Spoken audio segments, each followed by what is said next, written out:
Hey everybody, it's Jason Blaha here, and today I'm going to talk to you guys a little bit about why people who are completely natural, completely drug-free, who are trying to use ketogenic diets to get ripped, why it might actually be the worst choice they can do. And I'm not anti-ketogenic diet. I am very much against using it though for people with serious body composition goals, because it's actually going to be a problem.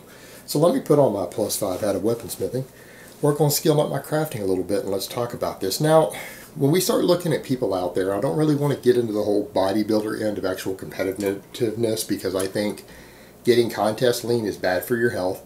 The data out there that's even studied it shows that it generally is. It's bad for you. It shouldn't be considered part of fitness or health or anything like that to get that lean. It will hurt you. So you've got that to consider, but you guys notice that every single person out there, including even my arch nemesis who spent like $100,000 harassing me, admittedly on a podcast, over 100 grand harassing me. Yeah, Lane Norton, all the guys like Alan Aragon, pretty much anyone who has a graduate degree of some type of nutrition, who preps natty bodybuilders, every single one of them have them on the highest carb diet they can get away with. They all promote high carbs for getting guys ripped. Their people do get ripped. Anyone denying that? Just want people to note that.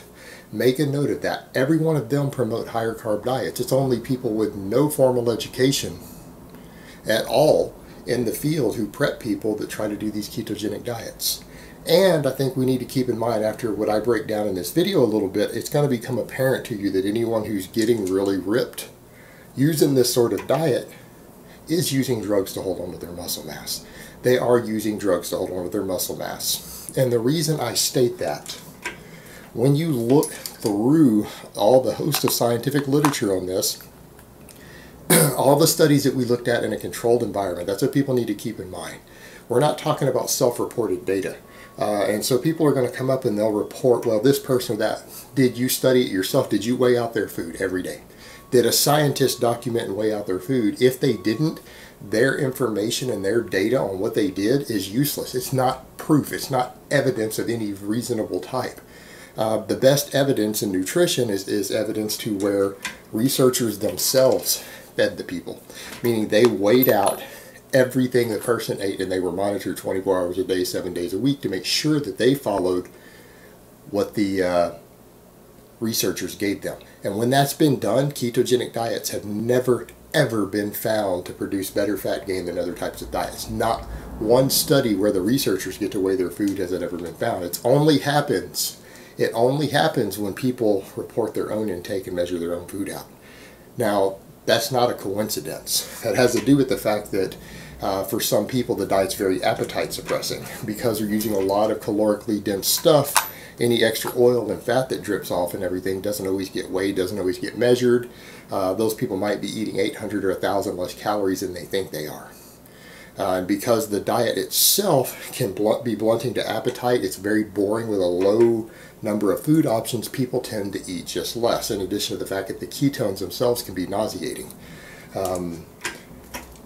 This diet is intended to help the morbidly obese. That's usually its main thing. I'm talking people who have to lose over 100 pounds of fat, who are insulin insensitive, who have metabolic syndrome. Those are the people who benefit from this. Really lean people who are not using drugs, actually it's one of the worst diets you can do for body composition. And the reason for that, the research, when we go and look at these studies where they actually measure everything and then they do DEXA scans to check body composition, what do we note about weight loss versus fat loss on this type of diet? Anyone remember?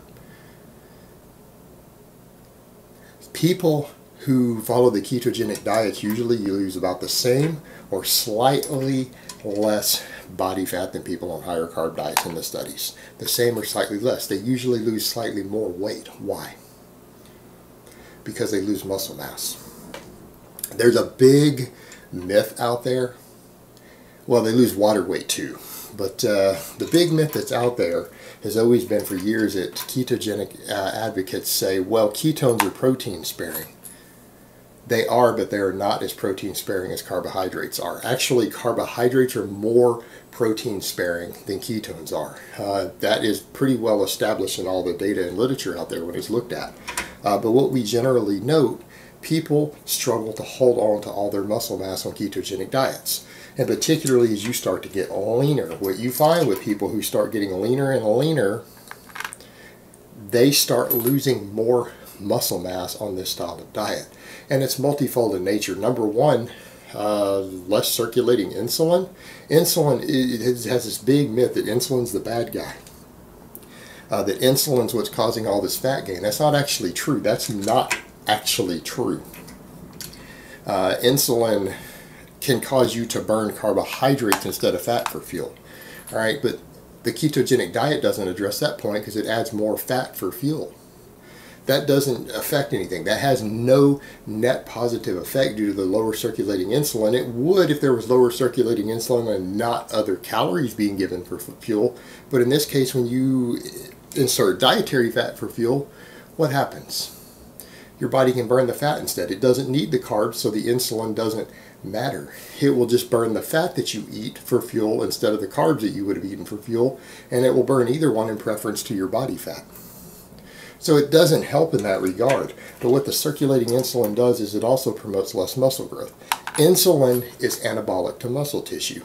All right, insulin is anabolic to muscle tissue. Ketones in dietary fat are not anabolic to muscle tissue, they're anabolic to fat tissue. All right, a point that needs to be made. So they'll help you preserve fat better eating all that extra fat because, I mean, you're eating more calories. Calories help preserve body fat. But they don't preserve muscle mass as well. Now, of course, the protein can do that, but when your diet consists of only 30% protein with no carbohydrates, only 30% of your calories in your whole diet are contributing to protein sparing or muscle sparing. Now, as opposed to, let's say you had done a more even split, I don't know, 33, 33, 33, and I'm not saying anyone do that. Now 66% of your calories can in some way be protein, a little more protein sparing. You're going to tend to lose less tissue proteins. Now for noobs, that means they'll gain muscle oftentimes while they're dieting. The same can be said of ketogenic diets, but they're going to gain less. It's just simply less protein sparing overall. So it's going to be harder to maintain muscle and definitely harder to gain muscle for people who are recompositioning. Furthermore, ketogenic diets very rarely provide adequate fuel for hypertrophy-inducing training. And I know someone out there I'm a fan of, he's a big advocate of cycling ketogenic diets for being shredded. The guy also uses very hefty doses of drugs. He doesn't claim natural, and he said before, I don't claim natural. But I've also seen what his meat prep drug stacks look like. Because I have a personal friend who has helped him with some of his stacks in chemistry, who's a very well-known coach who is a personal friend of mine, and we have discussed this specific person's drug stacks, and he uses test, tren, and NPP when getting ready for meets. Well, put that in perspective. That's the reason the guy gets away with it, and the reason the guy that gets away with it, he doesn't do over 3 reps. Right? He does extremely low reps all the time, which just doesn't burn through that much fuel, doesn't burn through that much glycogen. And considering that he carbs up on the weekends, then he's okay. Well, the thing is, that's the only way people on these ketogenic diets can perform at all. They have to carb up on the weekends. They can't stay on a ketogenic diet because they're not getting enough fuel to fuel workouts. They lose strength quickly otherwise. Someone who just doesn't eat carbs, your strength in the weight room is going to drop. Now, the cycling ketogenic diets help, but there's also, again, negatives with that as far as appetite, overeating. It's a tricky balancing act. It also requires a very specific timing of training and everything else through the week to make the most of it. It adds a large degree of complexity when, simply put, most athletes out there simply do better on higher carbs. But the thing is, it's a really, getting into a very complex way to eat when the whole goal really is just to create a caloric deficit. But overall, you just can't train as well. You don't have the glycogen stores, you don't have the energy, and some people will say, well, that's not true, I've done these and I train just fine. Really? Go spend a month eating unrefined carbs. I'm not talking about going and eating a bunch of pie and cake and ice cream, because that's exactly what people do who come off ketogenic diets, and then they talk about how the carbs made them all bloated and fat and do this and that. Well, they didn't eat an actual balanced diet, they ate a garbage diet. Of course a garbage diet is going to be worse than your ketogenic diet. But you go spend a month eating a balanced, starchy carb, high fiber diet, and then come back and tell me after tracking your training for a month that you didn't get quite a bit stronger after a week or two of eating all those carbs, that your strength didn't go up. Of course it's going to go up. And then come back and tell me how you train on a ketogenic diet. I doubt it. Again, the only way is if you are doing very, very low reps. Then you might be okay as long as you keep your volume very limited. But people who are training extremely low volume with 1 to 3 reps usually aren't stimulating very much muscle growth either. Might not be the ideal way to preserve muscle mass when you're trying to cut. So again, we run into a problem here. It becomes very, very problematic. And generally speaking, they're not going to perform as well. Now, some people will say, well, you've got guys like Dr. Jeff Voljic who's talking about high-fat diets increasing performance for endurance athletes, for marathon runners, for triathletes. Yes, he has experimented with that a lot, but he's not always just doing ketogenic. They're finding that high-carb and high-fat diets combined together is what produces all this energy. It's because people run out of steam on just carb loading. You can only do so many hours of cardio before you hit a wall if you're running purely off glycogen stores. You need a fat reserve also. That's what they're talking about. That doesn't apply to your weight training.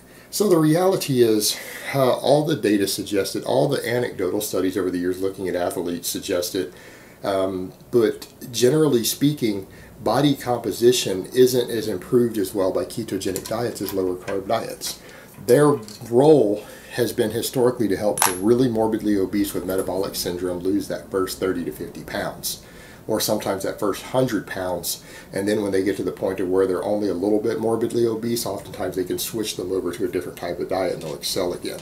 But the people out there who are advocating getting really ripped on the ketogenic diets, and when they're done, they're under 10% body fat, they're still full, and they haven't lost significant amounts of muscle mass, it's fair to say when you look at people who really have worked with natties out there who get them lean on these various diets, no one's advocating that. None of the top experts advocate that. In fact, they all eschew it. And the research shows that it causes more muscle loss.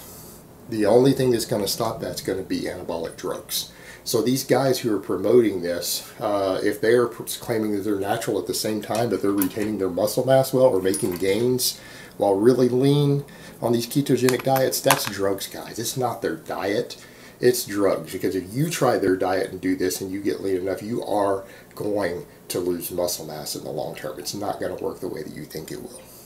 Alright guys, but that's really all I have to say on that today. I hope it's been informative, and I will talk to you guys next time.